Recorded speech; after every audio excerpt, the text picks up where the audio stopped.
Mais Stanislas, hier tu nous as dit, avec beaucoup d'assurance et même de fermeté à un moment donné, Philippe, on n'emprunte pas quand on n'y est pas obligé. Est-ce que tu peux nous expliquer ce que tu veux dire? Allô?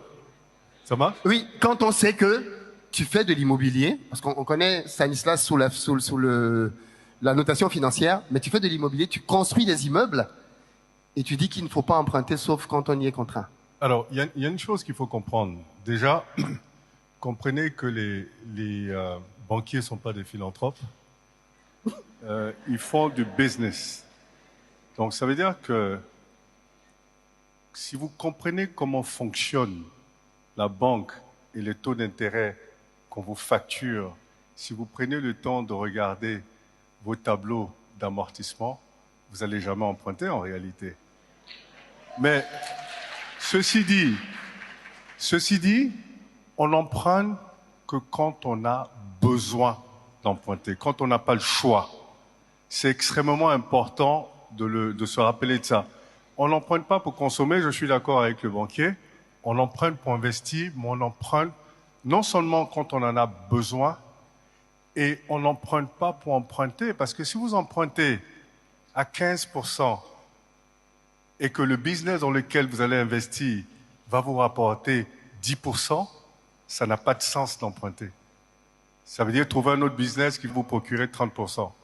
En réalité, quand je dis qu'on emprunte quand on est obligé d'emprunter, c'est-à-dire qu'on emprunte quand c'est nécessaire, mais il faut savoir emprunter. C'est ça le plus important.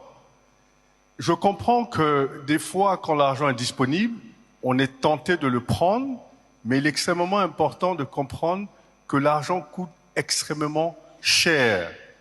Donc, quand vous n'avez pas besoin d'emprunter, n'empruntez pas. Déjà, les banquiers ne financent pas l'amorçage. C'est-à-dire, quand vous commencez un business, comptez sur vos propres revenus jusqu'à arriver à un niveau où vous êtes dans une position de force de négociation. Ce que ça veut dire, je prends l'immobilier par exemple.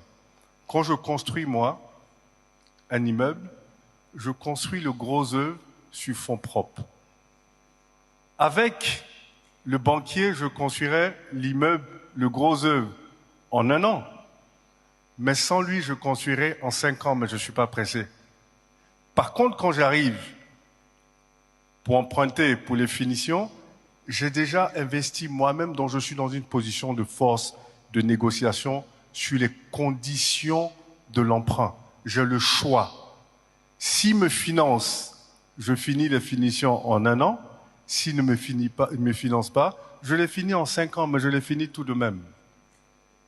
Donc vous gagnez, ça veut dire que ça, et vous ne perdez pas de l'argent, vous gagnez de l'argent. Donc il faut savoir emprunter, mais emprunter quand c'est nécessaire. N'empruntez pas juste parce que l'argent est disponible.